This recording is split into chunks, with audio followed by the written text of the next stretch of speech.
Welcome to another episode of Two Ales and Hockey Tales with Wally. And today I am so excited to have on a 38-year-old from Elmira, Ontario. He is part of the best age group in Woolwich Township history, an eighth-round draft pick of the Buffalo Sabres. He played for Canada in the under 18s. He's played 815 regular season NHL games and 55 playoff games. So I don't know how many you're supposed to say because I never played one in the NHL. He's an OHL first team All-Star, an AHL All-Star, an NHL All-Star with the Washington Capitals in 2011-12. He had 56 points for the Calgary Flames in 2014-15. Dennis Wideman, how are you today?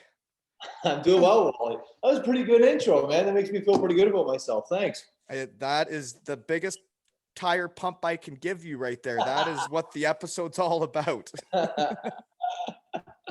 Well, I like how you threw in the best team in Woolwich history or whatever. Well, I guess the first thing I do cover is how we know each other, and that is part of it. Is the best age group in Woolwich Township history is because the 1983 age group in Elmira, Ontario, or Woolwich of the surrounding towns, had yourself, myself, and also Rodney Bauman, who played in the OHL, Adam Hogg, who played in the Central League and had a D1 scholarship, as well as Andrew Lackner had a D1 scholarship and played in the Central League. That's quite an age group. That's not a bad team. You know, we could have really done something special if you didn't sell it and go play AAA early.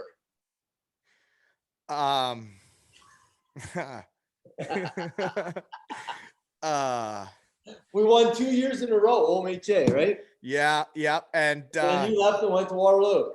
You know what? You're right. It could have been the greatest dynasty of all time. I didn't realize I was that important. I thought you guys could do it without me because you and Rodney were literally 2 times the size of me. Well, we won one more after you left, I think, didn't we? Yeah, I'm pretty sure you did. Yeah. And then it all fell apart. No, because then you came to Guelph with me. Well, I met you in Guelph after Waterloo. Yeah, that's right. Yeah. Yeah, because that's also how we know each other is that my old man was our he was the head coach of one of those OMHA championship teams, right? He was a coach. Was he the head coach? Well, what he told me was Earl Boyer the head coach? Oh, I don't think Earl was. But I got a question, Dennis.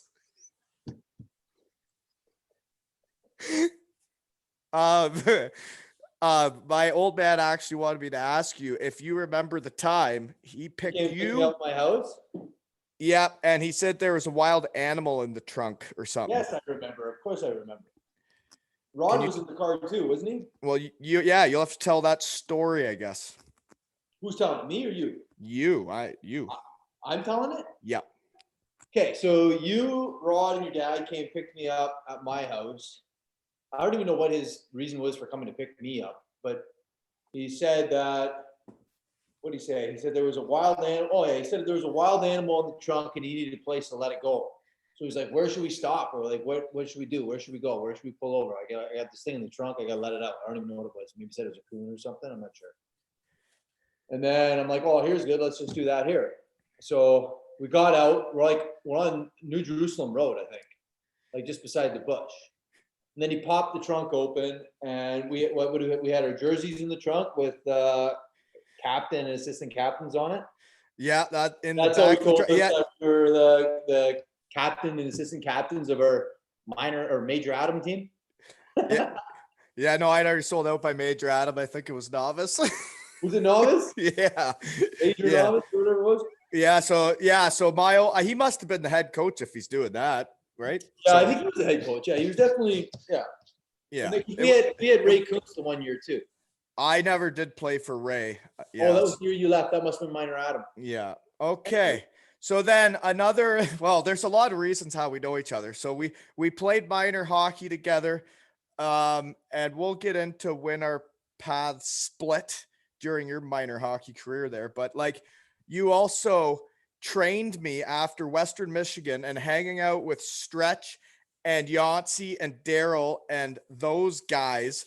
And then I was on like the AHL deal with Syracuse, and you helped me lose some weight that summer.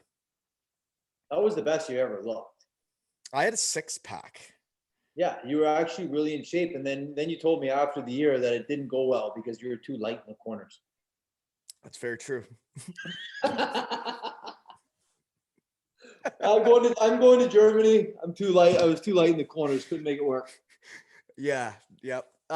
They told me I was too fat, so then I got skinny, and then they told me I had to put on 15 pounds of muscle, and I was like, oh, I can't keep up. This is too much. You want me skinny? You want me heavy? What do you want? I was getting some real body mental health issues there. But you did trade me, and I remember you were like having a second wife. You'd always be yelling at me to stop cheating and sit down on the bike and not stand up, and I'd never even heard of any of this stuff. Yeah, it was a fun summer. We did have a lot of fun. And then realistically for the training, you started living other places, and we just haven't done it since, but that was a fun summer. So then also you were in my wedding party back in 2009. Right? That math adds up. 2009. And also you, that same summer, were kind enough to let me host a bachelor party at your cottage when you were still playing hockey, and we're not there. That was the last time I did that. Right. I remember you asking me a few questions and me not having the answers for you. So I guess we should move on from that.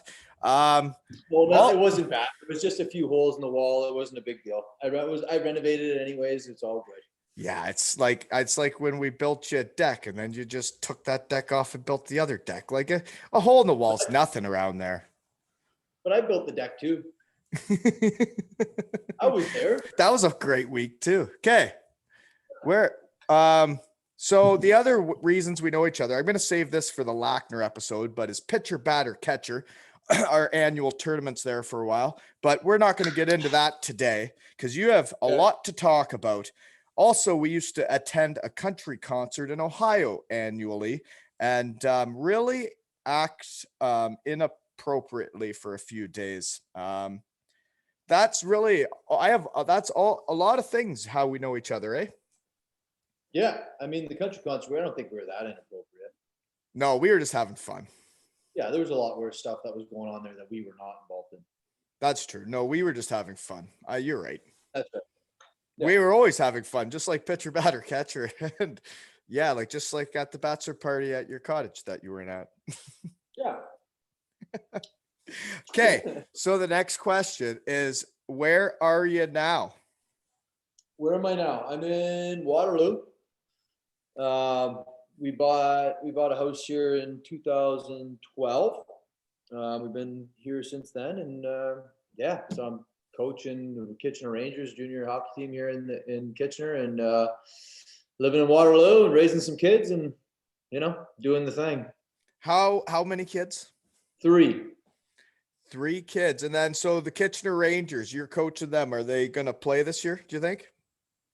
Well, I mean, you hear rumors both ways. I'm kind of thinking we'll probably get some games in. I'm not sure when or how many, but I'm hoping for the kids, the players' sake, that we get some games in. I think we might, but we'll see.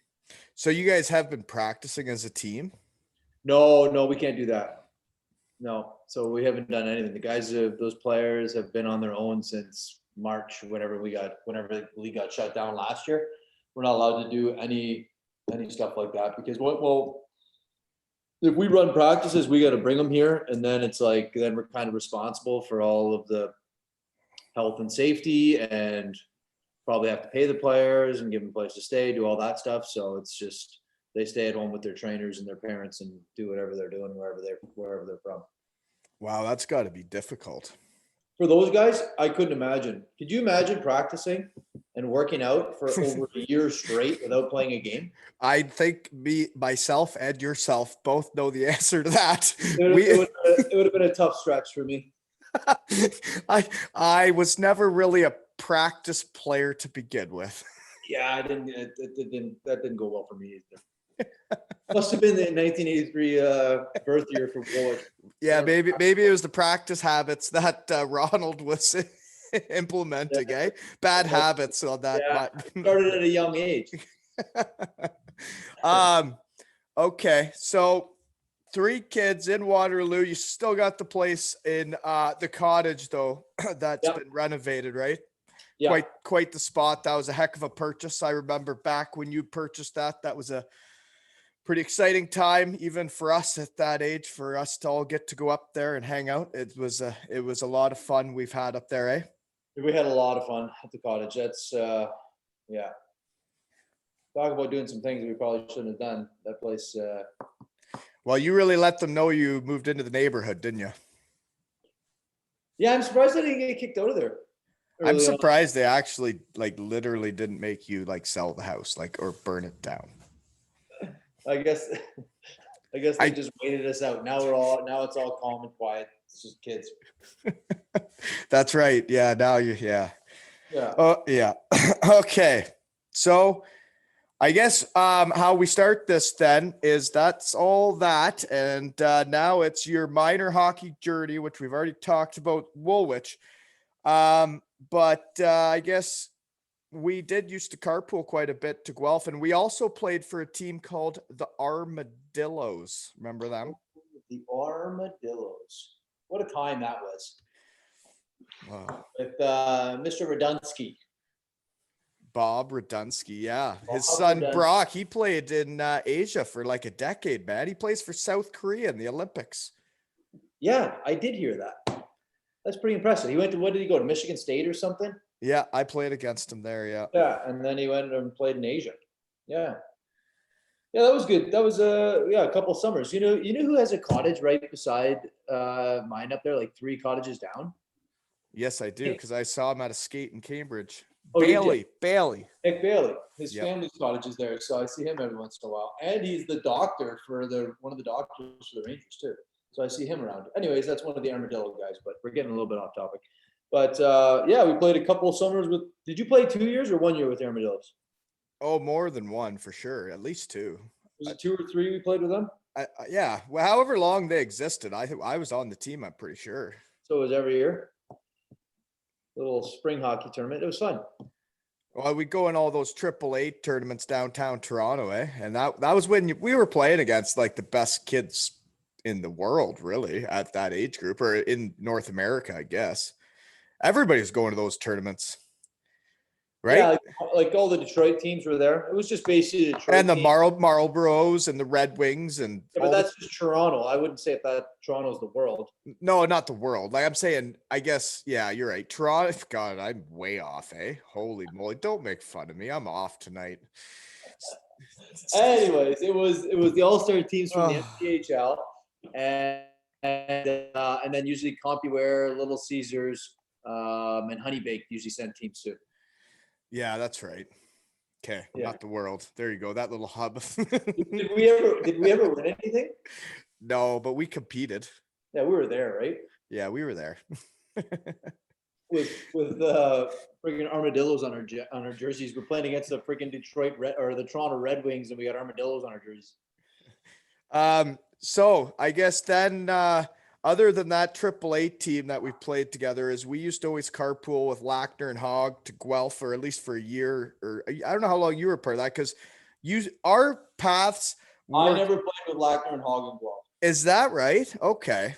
I think I played 1 year with you. Is it only one? And then you played up. And then I went up to Bantam. And then I went to the Sugar Kings. Yeah. So I thought we played more than 1 year together in Guelph. Well, I played minor Pee-wee and major Pee-wee, I think, and Bantam. So I guess we didn't play together that much in Guelph. No, I think it was just the 1 year. I think. Did you go to the Quebec hockey tournament? I don't want to talk about it. What happened? That was the year I decided to go back home. Oh yeah, you went back. Yeah, we played. We Stop played talking minor B about it. together in 12, and then you went back to play Woolwich in Major B because you had guilt from leaving early. And then we went to the Quebec team, the Quebec tournament that year, and then I jumped and played Major Bantam, and then went and played the Sugar Kings after that. So we only played 1 year in 12. Yeah, you just cut out there really bad. I don't know. Anyways, yeah, you're right. So yeah, then you started playing up AAA, and then you make the Sugar Kings a year before me. So then you have a pretty good year, and you're drafted like high to Sudbury. But what I actually wanted to discuss before we get into all the other stuff is when you were in Sudbury, I wouldn't really consider you that much of a pro. You didn't act like much of a pro when you'd come home. But then when you got traded to London, when I'd see you in the summers and we'd hang out, you were like a different type of hockey player. You were like serious all of a sudden. What's the question? What happened? No, like it is like, how is that a big deal? Was going from Sudbury to London? Um, well, I think a little bit, but I also probably think I was just older, right? I mean, Sudbury was my first year. It was a bit of a mess up there. And then I went to London, and Dale Hunter and Mark Hunter were the coaches. So they definitely were a lot more strict than, and they kind of showed me what it was like to be a pro. And yeah, I mean, I think I was trying to grow up a little bit. I still never really thought that I was going to play in the NHL or whatever. I just started to get into shape a little bit, I think. Okay. Cause I just remember you being like, you were a pretty chubby kid, I was pretty chubby all the way through. I was playing in junior at until my last year, maybe I was like 210. I was probably 10 pounds heavier in junior than what I played NHL at. Yeah, it's weird. I was always a skinny kid. Then all of a sudden we flipped, eh? I was a hefty fella when I was playing junior still. But you were drafted to Buffalo. So what year did that happen? I don't know. It wasn't my draft year. It was the year after my draft year. So in my actual draft year, I didn't get drafted. And then the year after that, so I would have been 18 or 19. I got drafted to Buffalo. So whatever year I was 19 at, I can't do that math. So gotcha. But do you think you're in London or were you in Sudbury? No, I was definitely in London. Yeah, because I got traded from Sudbury to London in my NHL draft year. I will never forget. I was playing for the Sugar Kings. So it was really hard for me to tell, for me, how good you were and the OHL was, because I'd never played in it and I was playing junior B. I went and watched you play for the Knights, and you and Rick Nash were on the team. And I'm not joking. You had to have played in Kitchener that night. You had to have played over 40 minutes. Like, you literally only went to the bench when you decided to. And then you just you just went back on whenever you wanted. I was playing a lot there. Yeah. Yeah. It was, I think that was probably earlier when I first got to London. We weren't a great team then. I think you're probably talking about the year Nasher he was in his first year. He was 16. So we just got him first overall because we were horrible the year before. But yeah, I played a ton there. I mean, I don't remember it being like that, but when I talked to like the assistant GM and stuff like that from when I played, it was 35 to 40 minutes and I just come off. Like, I remember one game I played the last six minutes straight of the third period. Didn't come off. Yeah. I do remember that. Yeah, you must been in better shape than in your Woolwich days. Maybe that's why the dynasty fell apart, because you just weren't in good enough shape back then. I just made my partner do all the work, and I just stood in front of the net until we got the puck and went on offense. Then I started playing. Oh, okay. Well, I don't know where I was going with that. But so you were drafted by Buffalo, and I know that you did not sign with them because I did get to go out with you the night you did sign. So tell me how that all went down with not signing with Buffalo. All right. So I went to Buffalo's camp. It would have been after my 19-year-old year. I was still eligible to come back for my overage year. We were at camp. It was basically the spot. There was one spot available on the AHL team for that year, and it was between me and Nathan Page. We were kind of the same player, but he was from the Western League. And they offered us both kind of around the same contract, and he took it and I didn't. So he took his contract and I came back to London, played my overage year. And then I signed with St. Louis as a free agent. So you would have been a free agent that whole year you go back for your overage? Yeah, because the way it works is like when you get drafted, the team has 2 years, I think it is, to sign you. And if you don't get signed, then you go back in the draft as a 19-year-old. But I didn't get drafted in my draft year, I just became a free agent. So that's why for me it was best not to accept that deal, because I could play as an 08 and then try to sign with anybody, where I think I could have got the same deal they offered me in Buffalo. Right. And I remember you getting a good deal, so it ended up being with St. Louis, because that was back, I guess it would have been right before the lockout. So there were still signing bonuses, right? Yep, there were still signing bonuses. I mean, in the grand scheme of signing bonuses, it was nothing compared to what they used to get, but it was pretty good for a undrafted or eighth round drafted overage player. Yeah, so I signed that contract when I was in Calgary at a summer camp, and I signed in St. Louis after the first day of that friggin' summer camp, and then I just hopped on a plane and came home. You know what we skipped over, since we're already to this point, was What? when you played for Canada. Was that the only time you played for Canada? Was 18 and under, or under 18, whatever it is? Yeah, that was. So we should talk about that. If you made Team Canada, we should talk about that. We'll figure out where we were after. How was that experience playing for your country? It was really cool. It was, I think that was when I was young. I think that was after my underage year for Sudbury. I was 17 years old. Hadn't really thought about it, and it made the team. It was really cool. We hopped on a plane. We flew over to where were we? Czech Republic, I think. And man, there were some good players on that team. We had a really good team. But we were staying in, like, you should have seen some of the hotels. The one hotel we were staying in, I think it was in Czech Republic. Prague or what? No. Under 18s do not play in Prague. They play in like some town you've never heard of. And we were sitting there. We were on, like, I'm 17 years old, and we're on like the 7th floor. And I think like right above us was like a red light floor. And then there was a strip club in the basement. I know the places. Yeah. I lived in Europe for a lot of years. I've seen them. Yeah. So I'm like 17 years old, and we're lying in these beds. We're trying to sleep because we got a game tomorrow or something. And the beds are like against each other. It's like foot to foot. And I'm sharing with a roommate, and we're pretty big people.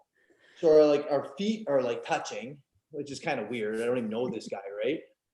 And I'm like, okay, this is strange. And then there's just constantly stream all night of like heels coming in the room, like 5-10 minutes of quiet, heels going out, heels coming back in the room. And I'm just like, what is going on? And our one thing when we got there is you're not allowed to go down you can't go down to the 7th floor, or you can't go down to the basement, or you're kicked off the team and they'll send you home. So we did that. And then, yeah, we played. I can't remember if the tournament was in Czechoslovakia or if it was in Slovakia or where it was. I can't remember where it was, but it was really cool playing for Team Canada, obviously. I think we won. It was great. It was a good time. Oh. It's pretty cool to look back on the team that was there and the careers that a lot of those guys had. Oh, I'm sure. Like, yeah, you play for Team Canada, the best of your age group. Yeah, it's going to be a team for sure. Okay. So we were, you just signing with St. Louis. So then I believe like right after you sign, then because I remember it because I was in college, um, was the lockout, right? Yeah, my first year pro was that was at 0405, the full year lockout. So I played in Worcester, Massachusetts for the Worcester Ice Cats for a year. I have your bobblehead actually. Yeah, got a bobblehead that year. That was good. Made the All-Star game. It was pretty cool because the AHL that year was really good. That was your first year of pro too. No, not mine. I actually didn't go pro because of that. I went back to school. Really? Yeah. I thought you played that year. No, that was when I had just had a really big year where it's up for the Hobie Baker, and then the lockout was coming, so I didn't sign. I went back to school. Oh, okay. I thought that was why, but anyways, yeah, it was really good that year because of the lockout. There was a ton of guys down playing in the A, so played there for a year, and then the next year, Worcester moved to Peoria, Illinois. Can I pump your tires for a second? Because I'm pretty sure I know this stat because that was when I was actually really paying attention because we were still working out and tight and everything was you were like the leading scorer on your AHL team that year in a stacked league where all the any bubble guy, two-way contract guys all in the AHL. You led your team in scoring and were an all-star, right? I don't remember if I led my team in scoring, but I was an all-star. Yeah, I'm pretty sure you did because it was pretty weird as a defenseman. I started the all-star game that year. So that was the big thing. Right, and that's during a lockout when like Spezza was in the league, wasn't he? Yeah, Spezza played. Bergeron and Brad Boys were in. They came down from they had played in the NHL the year before. There was tons of guys. Yeah, Binghamton was good because Spezza and all those guys were down there. Chris Kelly, guys like that. It was a good league. Yeah. So then the next year, they switched teams to Peoria, and then go ahead. Peoria from Worcester. And then I went to camp in St. Louis that year. And then because of the lockout, they changed all the rules, right? With all the hooking and the interference and all that stuff was gone. So they cut everybody, the first cut, besides like maybe 3 guys or 4 guys that were young that they thought would make the team because they wanted all their older guys to play all the exhibition games so they could learn the new rules. So I got cut, like the first cut, went down, played 12 games with Peoria, give or take. I think it was 12. And then got called up and played my first NHL game in Columbus. How was that? It was really good. So in Columbus, your first game's in Columbus. My first game's in Columbus. So obviously not like Detroit, but it was good for me because it's Columbus. So you're already nervous enough being against the NHL. So it was kind of good that it was in Columbus at that time because there's not very many fans. They weren't that good. I understand. That's when they were thinking of signing players like me. But so when I got called up, the head coach in Peoria was Steve Plow. His dad was the GM in St. Louis, Larry Plow. So that day actually, I got called up. We had a video session in the morning at morning skate, and Steve Plow, the head coach, like he laid into me in this video session because I guess I didn't play very good the night before. He took me off the power play the night before, or like 2 days before that. He'd take me off the power play. I wasn't on the power play anymore. And he just was laying into me, and we did this whole video session, and whatever, just gave it to me, and I'm just like, what? Like, what's this guy's deal? And then right after, like maybe 5 minutes after that meeting, after I just got like embarrassed in front of everybody, calls me in the office. Come in the office, and I'm like, oh my God, what is like more? What does this guy want now? I'm sitting there, and he goes, "You think I'm going to rip into you again, eh?" And I'm like, I don't know what you want. Like, what do you want? And he goes, well, I just got the call from St. Louis. Their power play sucks. They want you to go up and run their power play. And I got to sit there and I was dying laughing because he had pulled me off the power play for 3 games and I got called up to the NHL to run the power play in the NHL. And the guy that had just ripped you apart had to swallow it and say, got a call from his dad. His dad called me up. And then the good part about that is now Steve is he's somewhere in the management field for the Calgary Flames. So I made sure I told everybody in Calgary about that story too. So they all had a great laugh about him. Like all they were telling, like around, I think it was around trade deadline at the table or the draft table, told that story, and they're just freaking, they're loving it. So anyway, so that's how I got called up in the NHL. Oh, that's awesome. That's a great story. The other 2 notes I got about St. Louis is, at one point you were telling me you were going to like live there forever because you just loved it there, but I'm not asking about that. I wanted to know like what your first moment like in the NHL was like, cause yeah, when I went to the training camp in Columbus, which like you said, it was just Columbus, like there were some big stars. I think Sergei Fedorov was there, Rick Nash, but like, you see those guys and I was like, holy shit, like I'm actually at an NHL training camp. Like, what was the moment when you were actually like playing in an NHL game and you're like, holy shit, I'm in the NHL? I don't know how long it was in. I don't know how long I had been there, but I vividly remember my first game at Joe Louis. I came out there for warm up at Joe Louis Arena. And by the way, Joe Louis Arena had the best ice in the NHL. The ice there was incredible. You get out there and you start wheeling around and you feel so fast and you're like, man, tonight's going to be a night. I feel good tonight. And then you get up when you're doing your hot laps and you get up to the red line. And like, I felt like I stopped and I was just standing at the red line. And I was like, shit, there's Nick Lindstrom. Oh, that's Chelios.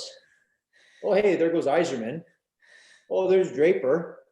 And I'm just like, oh my God, this is going to be a long night. And I got dusted, but I was like, I'm sure I was minus 100 that game. But I was just sitting there going like, oh my gosh, look at this team. Like, I don't think Fedorov was there anymore. I think he was in Columbus at that point, but like Yzerman, Shanahan, I don't know if Shanahan still there? Brett Hall? Hall was gone. I never played against Brett Hall. He was gone. I don't think he came back after the lockout, a year off for Brett Hall. I can't believe you got to play against all those guys. Like, yeah, I like freaking Chris Chelios, man, that guy, I've never been cross-checked in the ribs harder in my life than Chris Chelios got me in front of the net after the whistle. I don't know what happened. I don't know what I was doing in front of the net, but I was down in front of the net. And he just cross-checked me in the ribs. I thought I broke my ribs. And I was so mad, and I got up. Like, I kind of got up. I wasn't going to do anything anyways because I'm not tough. But I was going to posture a little bit. And I saw it was Chelios, and I was just like, eh. And I just turned and I left. Like, that guy, like, he was really good with the stick. I would have to say though, is that I actually remember, especially the start of your NHL career, and I remember it even in junior B when you're like 15 or 14 or however old you were. You did not mind fighting at all, like especially at the start of your NHL career. Like you fought. No, I fought, but there's no way I would ever fight Chris Chelios. Well, no, I wouldn't want to punch him in the face. Guy's gorgeous. Yeah, well, he is who he is, right? You can't punch him in the face. You kidding me? That's a lose-lose situation. Yeah, you don't want to punch him. Not a chance. Yeah, no, I fought a little bit. I fought a little bit in junior B. I fought a lot in minor hockey. I remember those nights. I remember a couple line brawls. Yeah, a little bit in junior B, not much. And then it kind of dwindled down. I think when I got to junior, my first year in junior, like my partner was something Defoe. Can't remember his first name, but he was a big, big man. And I could just do whatever I want. And if anybody came anywhere near him, then he fought him. So that kind of, it started to go down. And then, my first couple of years in the NHL, I maybe had like 5 or 6 fights a year. And then it went down to like none. 5 or 6 fights a year. Like nowadays, that's like a heavyweight. Yeah. Well, but that was the first 2 years. And then it went down to like maybe 1, 2, 3. Well, I remember you chucking knuckles. I used to a little bit, and then I got to a point where I didn't feel like losing anymore. So okay, well, aside from your fighting prowess, so you had that moment in St. Louis. You also had another moment in St. Louis, which actually a guy from work brought up today when I mentioned you were going to be on the podcast, was because I have a signed photo from you as your shootout that TSN must have forgot about it now, but it was on the TSN top 10 for at least a decade. Your shootout attempt there in St. Louis. Can you give me that replay? They haven't forgot about it. Okay. Well, the replay of that thing goes back to the night before. Because you weren't drinking, were you? Yeah, all the guys from Elmira were in town. Oh dear. Stop it. The night before that? Yeah, they were all there. It was during the guys' trip. All the boys from Elmira were in town. So, needless to say, I'm not like I was never a great guilty player. So I was kind of getting through the game. And I remember before that shootout, I was like, we're in overtime, and I'm like, I'm just trying to get through the game. I felt horrible, and I'm like, shootout comes. I'm like sitting at the end of the bench. And I was a regular. I'd shot every time basically leading up to that point. So I kind of had a feeling I was going to go. I think I missed the one before, but I was like, I would not look at the coach because I was like, please don't pick me. Please don't pick me. I don't want to go. And then I hear, why aren't you going 3 or whatever? And I'm like, oh, God, all right. So I was going to go. And then, so I went, and I was just like, so, when you make a sharp cut and you kind of lose your feet a little bit, then usually you kind of give up and you just kind of like, you kind of catch yourself. You end up doing like a little spin or something, but you catch yourself. I was so focused on scoring that the whole time I was trying to I was not paying attention to my feet at all. And I was just still trying to score. And all of a sudden I was in the corner and I was like, oh shit, that doesn't look good. Oh, that was that. I remember being at Western Michigan and I'm watching like an NHL game on TV with the boys. I'm like, here's my buddy. Yeah, he's going. And then you did that. I was like, oh dear. Yeah.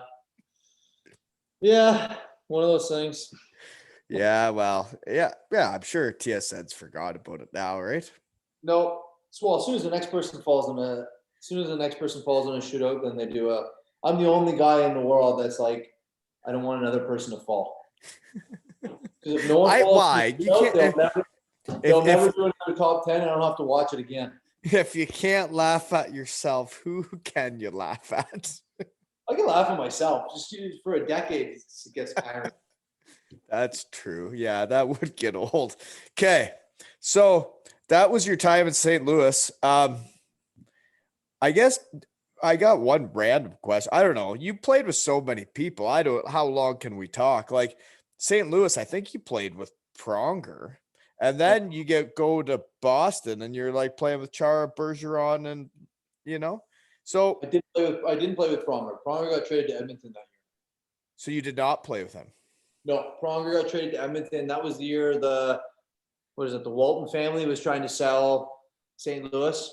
The owners of Walmart or whatever trying to sell St. Louis, so they're unloading all their salary. They traded Pronger to Edmonton when he played 1 year at Edmonton. Is that what happens to the power play and then you get called up?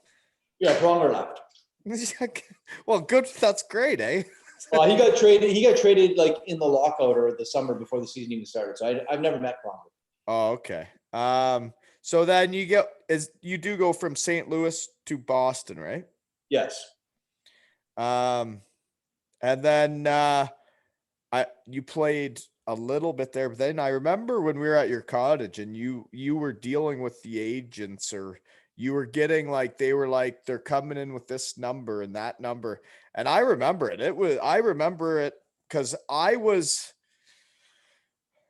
think I was like just in Germany making like, a decent salary, like for the, and you were talking numbers that were just crazy, right? In Boston. And that's when you really made it. Cause in St. Louis, you never had a big ticket, but Boston, you finally signed that big ticket, eh? Yeah, St. Louis, I was still on my entry level. And then I got traded to Boston. I think I played 1 year at like whatever it was, 600 or something like that. And then I think I played one more year and it was like 700 on another 1 year deal. And then that year I had a good year. And then I signed the 4 year deal after my second year there or something like that. And yeah, I signed that contract at the Cottage when you guys were all up there. Yeah, that's what it was. I remember when it was going down. That was quite, we had a good time that night. I think the lake hurt us. Yeah, I got the Cottage. I got that contract mailed to the Cottage, and I officially signed it at like, it was like 2:30 in the morning or something like that. Yeah. Yeah, we signed it together at the kitchen table. Yeah, we had a couple good evenings there. Yeah. So I signed that, and then I played a couple of years there, and then got traded to Florida. Right. Well, I got one for you here. You were running the power play at Boston, I remember. You were the power play guy, right? But what was it like playing with, give me something like, what was it like to play with either Chara, Bergeron, or Lucic? Which one do you want to talk about? Any of them. Give me something.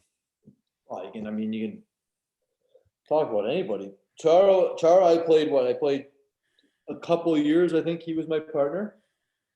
I mean, guys, I think everybody that listens to your podcast knows what Chara is. He's like, but like, yeah, that was like back when he was in his prime and he was your partner, right? Yeah. So what was that like? He was like, yeah, it was really good. It was easy for me. All I did when I played in the D zone was I tried to get everybody to go over to Z's side, and then he would just kill them and then get the puck, and then it would be over, and I'd never have to play defense. Anytime he came to my side, I would just kind of angle them to get them over to his side. I didn't stop any plays. I didn't kill any plays. I just get him over to Z, because then he would get the puck and then he would pass it, and then we get to go play offense. So you'd be closer to the boards, angling them to the middle of the ice to where he is. I got you. Yeah, you guys should go that way. Go play on Z side. He was like, this guy was a mutant, man. Like however tall he is, he's like 6'8" or whatever he is. The guy's like ripping out like 30 chin-ups. Pull-ups, not chin-ups, pull-ups in the fitness testing. I like 200 and whatever, 40 pounds or something. Like, you know how hard that is? It's ridiculous. I do know how hard it is because I have a chin-up bar in the basement, and the kids asked me to do one the other day. Did you get one? Well, I've been having shoulder issues. Oh, right. I thought it was your knee. It's your shoulder too, right? Oh, well, no, I got really beat up in Europe. No, yeah, a lot of hitting over there. So, yeah. Z was, he was good. Bergeron was like, when I played there, Bergeron, he was a little bit younger, super quiet, but just like every day came to work, did his job, like fantastic guy. Really nice guy. Obviously he's the captain now. He's just like he just does everything right, and he's just a fantastic dude. Okay. Mark Savard was there too. He was really good. Mark Savard was kind of like your style. He was like you, but a little bit better. Gotcha. Yeah. There's a left-handed shot. Yeah. He was good. He wasn't that similar to me, I don't think. But what was I gonna say? I have no idea what I was gonna say. Oh yeah, I do remember now. Savard, when you bring him up, you were there in that, you were playing in that game. I think I was there watching it when that hit happened. Were you not in that game? The Cook hit? Yeah. First one? Yeah. I was on the ice. I thought I remember watching the game at Lisa's grandparents. And that hit happened and I almost threw up. Yeah, it happened right, like it was behind. I think it was right behind me. I just shot the puck, or he had just passed the puck to me, and then the hit happened behind me. Yeah, it was like that guy. There isn't a guy that's played in the league that I dislike more than that guy. He's done that more to more players than anybody else. In like so dirty. I'm not going to get into that. But anyways, yeah. Yeah, So I no, was in that game. you were in that game. Okay. Yeah. Well, I was also in the game. Scott Foster puked in the middle of the ice against Notre Dame. It was a memorable one too. Anyways, so now we got when you were in Boston? Did you play in a winter classic when everybody from Elmira came again? Yeah, we played at Fenway Park. We played Philadelphia. And you didn't fall in a shootout though when everybody from Elmira was there. You didn't fall in a shootout at least that night. No, that night we won in overtime. So there was no shootout. At that point in my career, I don't know if I took another shootout after that, after St. Louis. I don't think I did. I think that was it. I wonder why. That's weird. I don't know. I think I was like 3 for 5 or 3 for 6 in my career or something like that. So you were hot. I remember. I remember when you were a shootout specialist. You were almost a UC Jokinen until that fall. Gosh darn it. I was trending towards that way, right? I know. Okay, so then let's get back on track. We got so much to cover still. So Winter Classic. Yeah. Yeah. Really cool. Yeah, what do you want to know about it? I don't know. You did do that, right? That was awesome. Yeah, I did do that, and it was really awesome.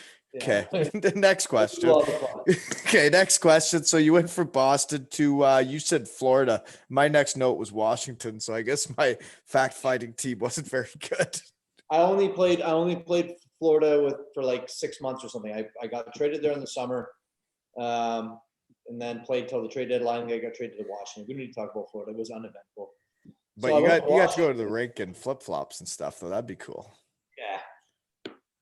Yeah. It'd be weird to stay focused. It's like in the middle of nowhere. It's not like Fort Lauderdale or Miami or anything. It's in Coral Springs. It's warm though. Okay. So then you go to Washington. Okay. So playing for the Florida Panthers isn't that eventful. Well, let me tell you, playing for the Hellbrauner Falcons in the second league in Germany is less eventful than that. Okay, fair enough. I don't care if you only talk about Florida. No, I don't want to talk about Florida. I want to talk about going to Washington and being the all-star of the team when Alex Ovechkin and Backstrom are on the team. How the F are you the all-star of the team? What goes on there, Dennis? There was an injury.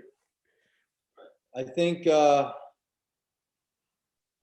went that year, but I think Nick Backstrom was hurt. So that's why I got in. No, you got it because you had a lot of points. I saw it. I did have a lot of points, but I still wouldn't. I'm not like all-star type.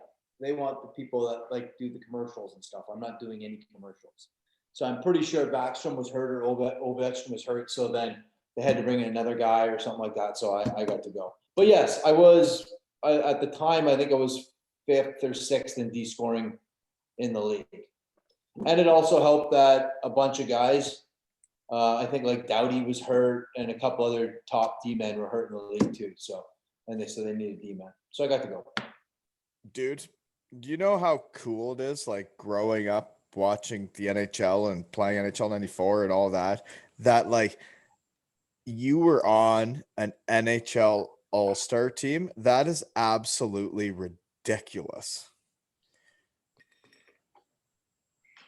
It's pretty mind-blowing when I don't think of the fat kid that was on the Woolwich Township minor novice team, that his conditioning became a factor against Simcoe every series. Like, jeepers. Wasn't it Essex that used to beat us all the time? I thought it was Simcoe or so. Essex might have came on later on when I had already bailed. Maybe. Uh, But yeah, I mean, yeah, when you think about it, it's pretty crazy. Yeah, I try to look back and try to think about that stuff all the time. And yeah, I made the All-Star game in the NHL. It's pretty, yeah, yep. pretty proud of that. Yeah, you should be. You're allowed to be proud of what you do on this because it's a podcast. I know you don't do commercials or anything, but you're allowed to actually pump your own little tires here on my podcast because if you don't do it on here, when can you do it, right? So you did play though. So you're on the Capitals. And Yeah. I've seen videos of Ovi. He seems like the type of guy I would get along with and that I would like being teammates with. Is he what he is it what it seems? Yes. He's just a fun guy to be around, eh? Yeah. Yeah. Obi has a lot of fun. He was everything that you see, everything that everybody sees is kind of it's not a game, or he's not like playing it up or whatever for the public opinion or whatever. He's just a guy that has a lot of fun. It's not like we do that because Ovi. He's got like an entourage. There's Russians everywhere. He's got people living with him, and so when he's going out and doing whatever he's doing or whatever it is, it's mostly when I played there, it was mostly with his like entourage. So I never had like I don't have any stories of Obi. I never went out with him at all. Even so, it was. But as far as like the hockey and all that stuff goes, he was always there, always having a blast, and just obviously just scoring. Yeah, yeah. No, I could see that. The entourage and all that. It's a different lifestyle over there, what they've lived and what they've grown up with than us boys in Yeah, and then every city that you go into too has like Russian clubs and there's Russians everywhere in like New York and the whole East Coast and stuff like that. So he was always, and he's Ovi, so he's like one of the most famous Russians out there. So he was always kind of dialed into all that stuff. So I didn't get to see exactly what he all got into, but played cards with him on the plane. So well, that's still cool because not a great card player. He's not. Mm-mm. No, you're pretty good. But I could still take you down at euchre and the calf in high school. So That's because you guys cheated. if you ain't cheating, you ain't trying. I don't know what you're talking about. I never cheated. I didn't know how to do that. Actually, I do remember the people that actually cheated, but yeah. Okay. So off topic again there, Yeah. Dennis. Sorry. Okay. I do remember you being tight though. Actually, I don't even know what to talk about. What do you want to talk about with the Capitals? Anything else? Who's the coach? When I first got there, it was Bruce Boudreau. And is that when you're an all-star? Yes. Yeah. And then my last year there, it was Dale Hunter. Okay. And he was from London? Yeah. Yeah. Yes. Same coach you had from London. Then you have him in the NHL? Yeah. So, well, you know who Dale Hunter is, right? I do, yeah. Yeah. So he was a pretty famous Washington Capital. Mm-hmm. Yeah, that elbow that he elbowed somebody, right? Pierre Turgeon. Mm-hmm. After he scored, got 25 games or whatever he got. Yeah, imagine somebody doing that now. Yeah, now they'd be kicked out of hockey probably. But yeah, so I had Boudreau for a while. It was fun, man. Like that team we had in Washington had so much skill. Backstrom, Mike Green, Ovechkin, that Alexei Semin was really good when he wanted to be. Brooks Light, John Carlson, Carl Alsner, Roman Hammerlick. Yeah, we had a good team. But obviously it didn't work. I think we lost in Game 7 in the second round every year to the Rangers. But yeah, so that, and then Bruce got fired, and then Hunts came in. It was pretty cool to have him come in there after having him junior for whatever it was, 3 years or 4 years. And I think he lasted a year and then found out what the NHL is like to coach that and said, you know what, I don't really need this. I'm going to go back to junior. So then he left, and then I signed with Calgary. Yeah, you did. Yeah. So where are you at in life at that point? Because you had the big ticket when Negotiated contract. because I remember when we're partying when you signed the first big ticket, but then the next big ticket, like what's life like now? Or are you negotiated yourself? Well, no, I had an agent, Right. but I was doing that, negotiating with my agent and with Calgary and agreeing on numbers while I was on my bachelor party in Nashville. I was supposed to be there, and do you remember that? I had a German fella. What happened? I had a guy coming over from Germany that was staying with us, and I was like, well, there's this couple's coming to stay with us, and unless he comes, and then I'm like, well, I don't know if he can afford to go to Nashville. Well, he's already flying over to here, so I never did get to come, and it still pisses me off. You missed a really good trip. Oh, I'm sure I did. That was really good. But yeah, so I agreed to that contract on my bachelor party. So that was my two big contracts I signed. One was at 2:30 in the morning, and the other one was I was on my bachelor party in Nashville.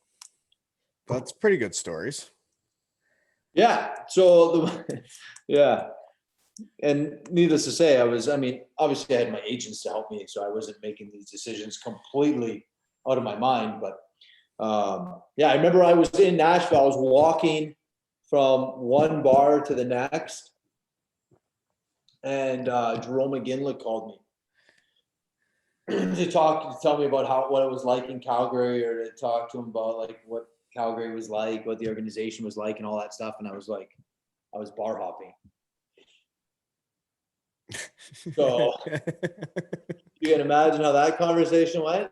Must have went well, because I ended up signing there, so it was a good conversation, I guess.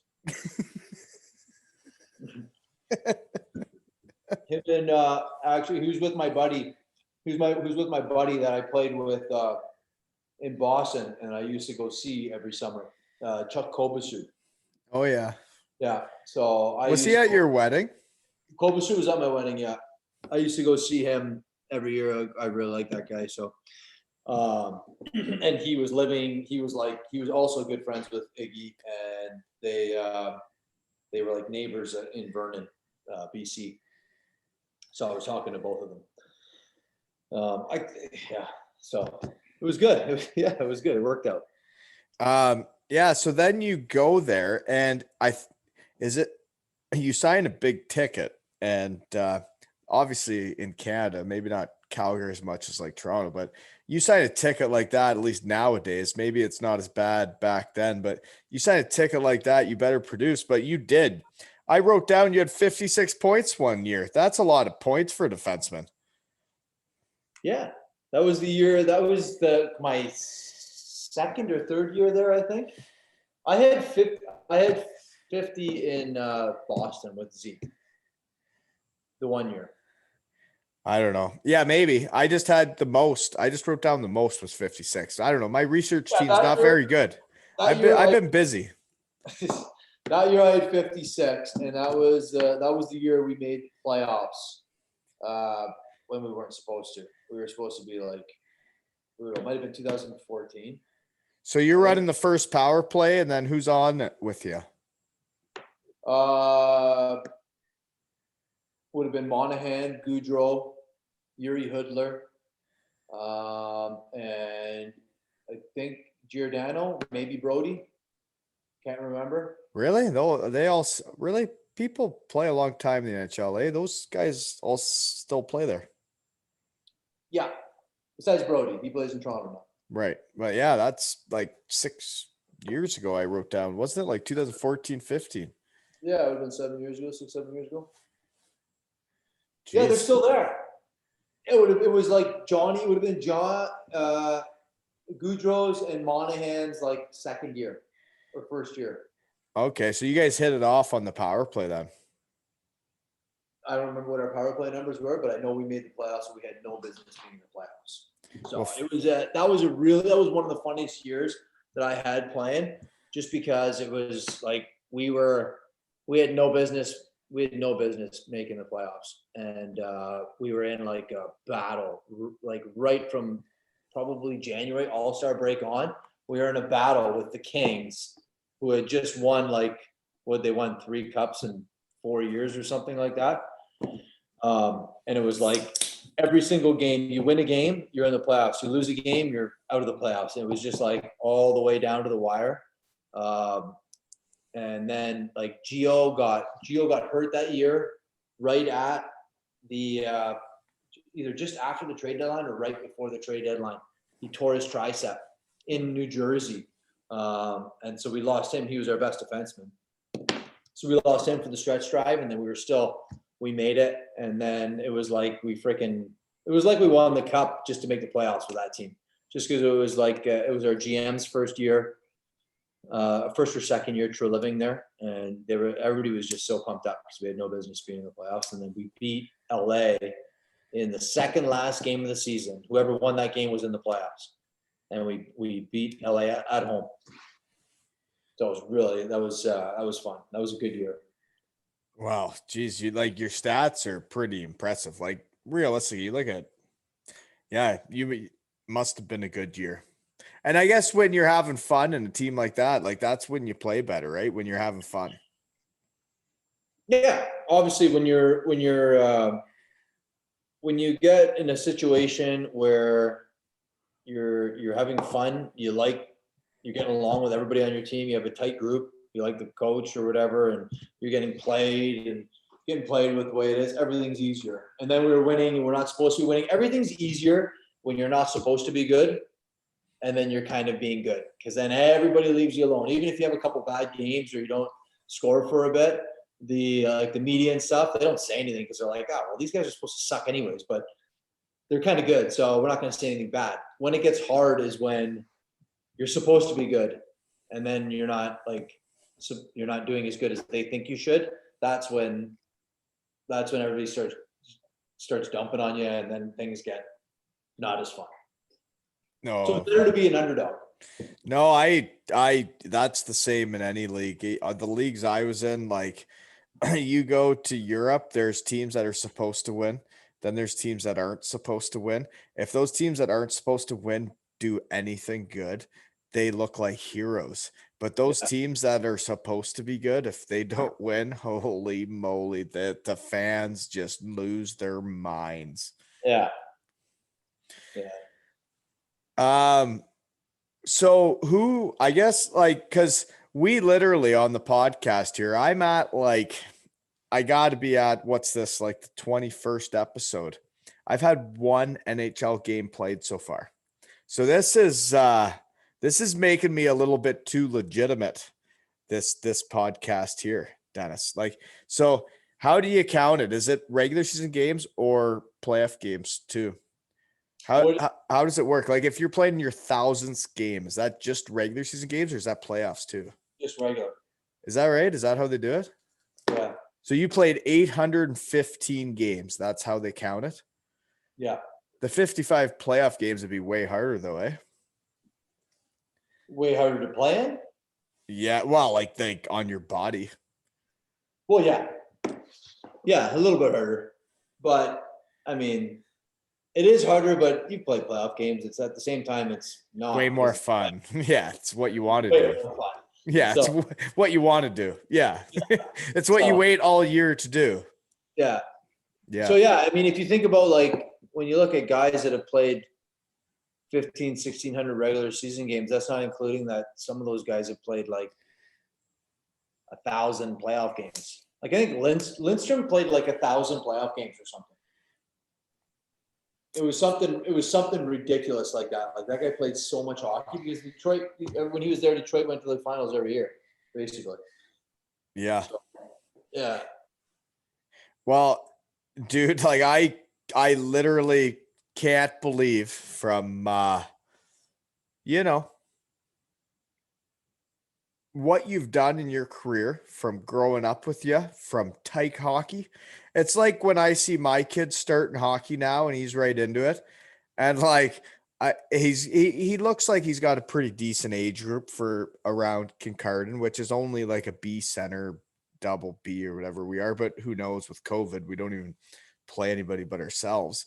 But like it's just interesting to see like who he's becoming friends with and who he's because like me and you have been tight since tyke hockey, right? It's just life goes different directions. Like as soon as you get called up an age group to AAA, then you do junior B a year before me, then you do OHL and I do NCAA. We just go different paths, right?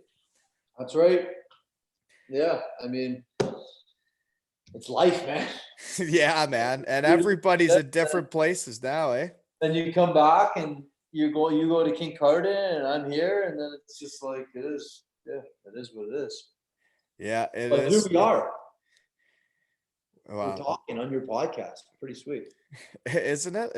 Isn't it funny that we're doing this? Because I'm happy we're doing this, man. Like this, I don't know. I guess this is what it took for me to text you and be like, hey, dude, we haven't talked in a long time. Let's get together. And like, it's like we're back playing pitcher, batter, catcher when we're 22 years old. Did you ever win pitcher, batter, catcher? You kidding me? Won twice. Did you? 2-time champion. Mm-hmm. Yeah, we'll get into that with Lackner, but but did you win? Yeah, I won the inaugural, the first one we had in my house. That's the second one, buddy. Whatever. I didn't play the first one I played in. Okay, well, I won the inaugural one. Where was the first one? At Baszler's house? My house. Oh, your house. Oh, no wonder that didn't count. That little backyard. Where was the home run line? We had, dude, that's how things start. You start small and you get big. Oh, That'll be all part of the story, okay? But I have one. when's Lackner on? He's gonna be on after I circle back around to the Sugar Kings, whenever that is. I don't know. There's a lot of teams, a lot of people to go to. All right. Well, dude, I can't thank you enough. I really hope though, like one thing I was going to say with how hard it is for a lot of guys to leave hockey is how did you get into hockey so quick? Yeah, so I'd been thinking about coaching the last like few years that I was playing. I was like, oh, maybe this is something I wouldn't mind doing, like in junior or something like that at junior level. I wouldn't mind doing it. So I was kind of just like thinking about it my last maybe 2 or 3 years I was playing in Calgary there. And then I was looking for a contract. I was still waiting for a contract, so I was skating with the Rangers. And it was like September, October. I still didn't have a deal. And then November rolled around, and the head coach of the Rangers at the time was Jay McKee, who I played with in St. Louis the year that I got traded to Boston. He was there. So I knew him a little bit, and I'd obviously been chatting with him when I skated with him. And then that year they had also fired their D coach, Matt Barnaby. So they had just they had a forward coach kind of filling in as the D coach. And he came up to me and he just asked me, it was like November. He's like, so what's going on with you? You're going to get a deal or anything? I'm like, oh man, I got nothing going. I don't know. He's like, thought about coaching? I'm like, yeah, I thought about it. He goes, do you want to coach? Like here? He's like, yeah. We need a D coach and he wants a defenseman to do it. Would you be interested? I said, yeah, sure. So literally I was skating with the team on Friday, full gear, like going through practice, trying to get a job. And then they left for a road trip that weekend. I met with Mac on that Friday, the GM here, Mike McKenzie, on that Friday. And then they came back, and Monday at practice, I was coaching in a friggin' tracksuit. You went from full gear to tracksuit. Yeah, full gear to tracksuit in 2 days. So then I was just like kind of helping out with there, and I was watching games from above, like in the box or whatever, just kind of get the feel. And I was coming down and being in the coach's office before games, after games, all that stuff. And then I did that till I wasn't traveling with the team. I did that till January, and then in like end of January, something like that, I started going on the bench, and so then I was just kind of standing on the bench, kind of learning how to like get a read on line changes and like matching lines and all that stuff. I did that for a couple of weeks, and then I started running the D. I think it's awesome how, because there's so many guys that get lost for a while after hockey. Like you stayed in the game right from the start. Like you went from full gear to the tracksuit just like that. There's not many guys that get to do that. No, I got really lucky. I mean, so lucky that it was like, first of all, it's right in my town I'm living in. Like, if I would have got offered a job in, I don't know, Anywhere else? Sudbury, anywhere that I couldn't drive and back and forth in a day, like I'm not moving my family from here for a junior hockey job. Like when I've basically been retired for a day. Yeah. So I just got really, really lucky that everything kind of worked out the way it did. So, and then now I've been doing it for like 3 years or something like that. Well, I think you'd be good at it because, well, like the other thing is like for those kids to have like be skating with you where you're trying to get an NHL deal and they know the career you've had, you're skating with them, and then all of a sudden you're in a tracksuit as their coach. They're going to have a lot more respect for you than the average guy that just shows up, right? I think for sure for the first year or two, they do, because they remember they were skating with you and all that stuff. But you know how it is. Like, you get little teenagers that come up, they know everything about everything. They're the best player. Their parents and their agents have been telling them they're the best players ever. They're going to be like the next great thing. And they're like, they're like, they wouldn't even know who you are because you've been retired for like 5 years. Like, who's it? What? Oh, you played in the NHL? Oh, okay. Well, the game's changed, so I play the right way, kind of thing. You're going to run into those guys. I mean, I was one of them. An NHL coach, what do you know? You played like 20 years ago. So you have to try to stay relevant for sure. You have to kind of try to. Is that what the Benny the Jet shirt is? Trying to stay relevant, that tight shirt. You like this Benny the Jet shirt? Dude, you might have the tightest shirt on yet of any guest. Scott Foster. I guess it's the NHL guys. The NHL guys have tight shirts. The rest of the guys. We bought all our clothes when we were still playing. And then we didn't want to rebuy a whole wardrobe. You look like you could play again right now. I don't know about that. This is a Barstool shirt, man. Oh, is it? I don't. Yeah. Benny the Jet Rodriguez. Barstool. I don't know. I don't have any sponsors. Neither did I. I paid for this and I waited like months to get it. Okay. I do have to ask you a question actually, because like I know what happened because I've seen it, but are you allowed to talk about the whole ref thing or not? Like what part? I don't know, because can I just tell, before I've ever talked to you about this, can I just give you my rundown of what happened as a hockey player? Or sure. No? Yeah, like I mean, I'm not. You just don't say anything. I've never talked to you about this in my life. I'm just going to tell you what I think happened. You get crushed, you're concussed, you don't know what's going on. And I've been in those situations where you're like, holy moly, I don't feel good. I really, really, really need to get to that bench. Like I need to get to that bench so bad. It's like when you're blacked out somewhere and you got to get home, right? You're like, I got to get to that bench. You got crushed. You're like, I have to get to that bench. And you're going there. You're going towards it. You can't see right. You can't see left. You're in an NHL game. And then all of a sudden there's somebody in front of you when you can't really see. And you put your arms up. The guy goes down. So then you go to the bench. And I know you, Dennis. I know you since you were 4 years old. They said you better go to the room for the concussion protocol. And you said, I ain't concussed. I'm fine. I could play through anything. I'm a gosh darn Mennonite. I could do it. I'm fine. Leave me alone. And then you didn't have that as a backup, as a defense. And anyways, that's all I got to say. But I can see the whole thing happening, and that you were concussed and you just needed to get to the bench, and the guy got in your way. But I don't know anything about that. But I've just been a hockey player and I've been concussed on the ice, and I know what it's like. And you got to get to the bench, and it's like getting home. Yeah, that was really well explained. I would say that's about exactly how it happened. I mean, I don't know what you're allowed to say or not, but I'm a hockey player, and maybe there's a lot of media people in the world that haven't been concussed on the ice, or fans that also perhaps haven't been blacked out somewhere and realize like there's a time in the night where you have to get home. Like it's time.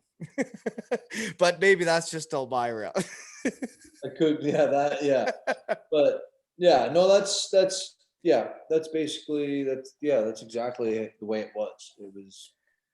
I mean, I've made my statements about what happened and all that. So that's exactly how it is, and it's really concussions and whatnot are obviously it's a part of the game. Everybody gets them, but it's really kind of a weird thing. Like you go through it and then you get them, and then you don't really remember what you don't remember what you forget until you see the video, if you're lucky enough to see the video.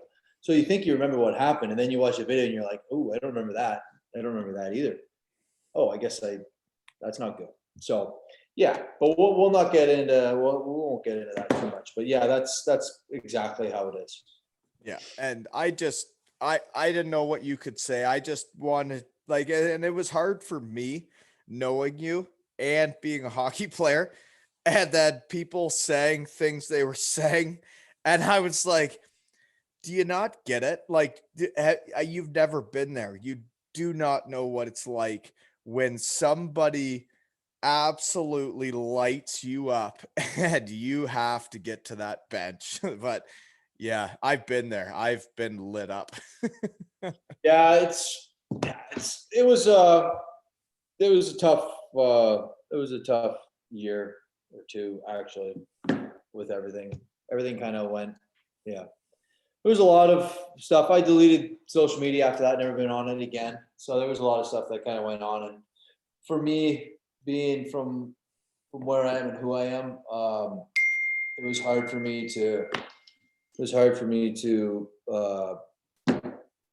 I know that I wouldn't make that up, and I would never do that to an official or a ref or anybody like that on purpose. So to have people think that I would do that on purpose was hard for me to swallow. And it was something that I couldn't really deal with very well. So, but yeah, it was kind of a shitty year or two, and it was a real shitty way to end a career too. I totally agree, and I think that's why I had to bring it up. Like, is it was shitty, and I felt shitty for you when I wasn't even around you, and I was like there. If you know Dennis, he was never, ever, ever gonna hit a linesman or a referee with anything about anything ever.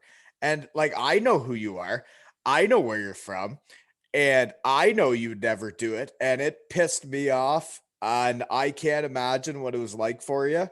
But maybe, I guess that's why I had to bring it up, is because I knew that, yeah, it is whatever, right?